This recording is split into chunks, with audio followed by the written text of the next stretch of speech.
दोस्तों, 8वें वेतन आयोग को लेकर इस समय पूरे देश में चर्चाएं जोरों पर हैं। बाजारों में, मीडिया में और सोशल प्लेटफॉर्म्स पर हर कोई यही पूछ रहा है, आखिर 8वां वेतन आयोग कब लागू होगा, कितनी सैलरी बढ़ने वाली है और कौन कौन से विभाग इसके गठन के पीछे सक्रिय हैं।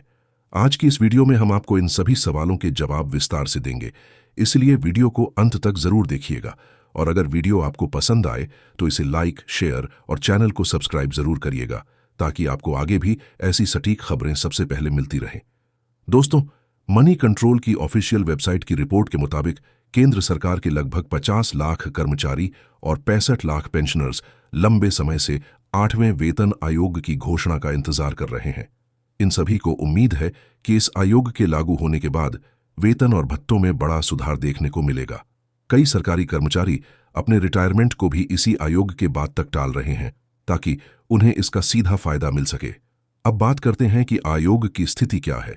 जनवरी 2025 में केंद्र सरकार ने 8वें वेतन आयोग के गठन को मंजूरी दे दी थी, लेकिन अभी तक इसके टर्म्स ऑफ रेफरेंस और सदस्यों के नाम आधिकारिक रूप से घोषित नहीं हुए हैं।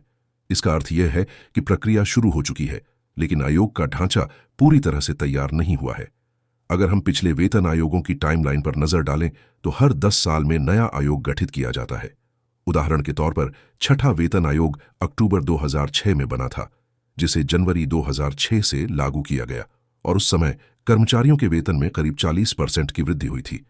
वहीं 7वां वेतन आयोग 2014 में गठित हुआ और 1 जनवरी 2016 से लागू किया गया, जिसमें सैलरी में औसतन 83% की बढ़ोतरी की गई थी।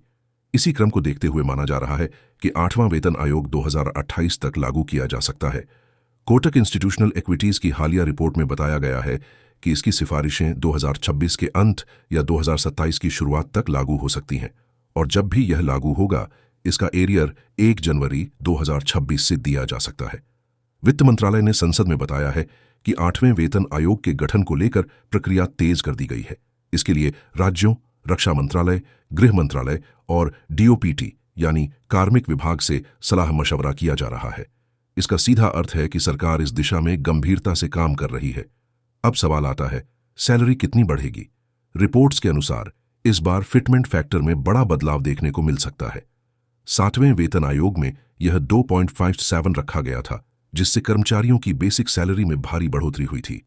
इस बार कयास लगाए जा रहे हैं कि फिटमेंट फैक्टर 1.8 से 2.5 के बीच हो सकता है। हालांकि कुछ मीडिया रिपोर्ट्स में इसे 2.86 या 3.02 तक बताया गया है, लेकिन इन आंकड़ों की अभी तक कोई आधिकारिक पुष्टि नहीं हुई है। अगर न्यूनतम वेतन 818,000 है, तो इस बार यह बढ़कर 826,000 से 830,000 तक पहुंच सकता है। मनी कंट्रोल और अन्य वित्तीय वेबसाइट्स के अनुसार औसतन 30% से 84% तक की सैलरी वृद्धि संभव है। यानी यह आयोग लागू होने के बाद लाखों सरकारी कर्मचारियों के लिए एक बड़ा आर्थिक लाभ लेकर आएगा।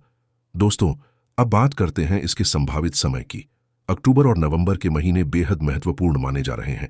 दिवाली का समय नजदीक है और अटकलें हैं कि सरकार दिवाली के आसपास या उसके कुछ दिन बाद इस संबंध में कोई बड़ा फैसला ले सकती है।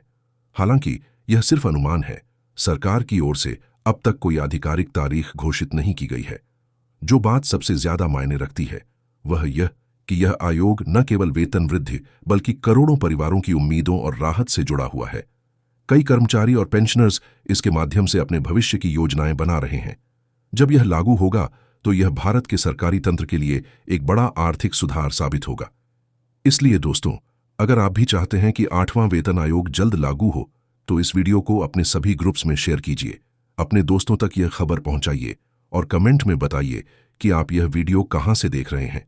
अगर वीडियो पसंद आई हो तो लाइक, शेयर और चैनल को सब्सक्राइब करना बिल्कुल ना भूलें, ताकि ऐसी ही भरोसेमंद खबरें आपको सबसे पहले मिलती रहें। धन्यवाद दोस्तों, मिलते हैं अगले अपडेट में।